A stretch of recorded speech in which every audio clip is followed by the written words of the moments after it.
গাড়ি যেমন হুট করে ব্রেক করলে ঘুরে যায়, আমার ব্যাপারটা সেম হয়েছে। আসসালামু আলাইকুম রহমতুল্লাহ।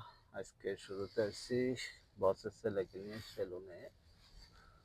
ওদের সেলুনে নামাই দিয়ে আমি যে কিছু বাজার করে আসবো। বসের ছেলেকে পাহারা দিতে বাগিনাকে রেখে আমি চলে আসলাম সুপার মার্কেটে। হালকা কিছু বাজার আছে ওগুলো করার জন্য। কারণ বসের ছেলেকে নিয়ে যদি আমি সুপার মার্কেটে আসি, ও আমার পাগল বানিয়ে ফেলবে।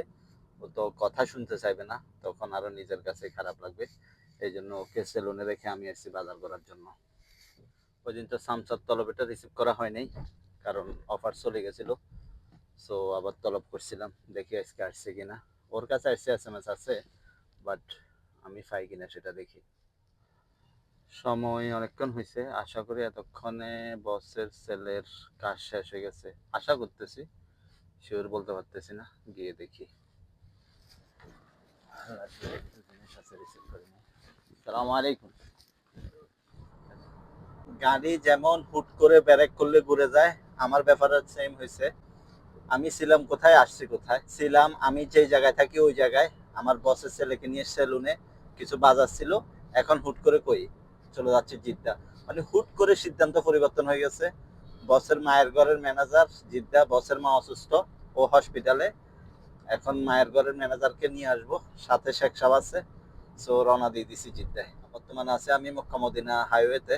সো এখানে আর বেশিক্ষণ মোবাইল হাতে রাখবো না, রাস্তা খুব বিজি দেখতেছি।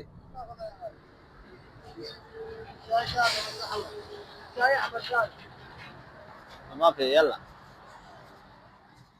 যাক, আসি পৌঁছাইছি। বাজতেছে এখন 10টা। ও নামতেছে, নামলেই ওকে নিয়ে রওনা দিব, লেট করা যাবে না, রাত এমনি অনেক হয়ে গেছে। এতটুকু পথ ঘুরে এসে এখন বসের মায়ের ঘরের ম্যানেজার বলতেছে যে ওর নাকি আবার বাজার লাগবে। সময় হয়েছে এখন 11টা 19, মানে শেষ হচ্ছে না। বসের মায়ের ঘরের ম্যানেজারকে সুপার মার্কেটে নামাই দিয়ে আমি আসছি এখানে কফি নেওয়ার জন্য। অর্ডার দিয়ে বসে আছি। সো ভিডিওটা আর লম্বা করবো না, লম্বা করলে আরো অনেক লম্বা হয়ে যাবে। আজকের জন্য এতটুকু শেষ করতেছি। বাসায় যায় কিন্তু এখনো পৌঁছায়নি, আরো সময় লাগবে। সো সবাই ভালো থাকবেন ইনশাল্লাহ। আসসালামু আলাইকুম।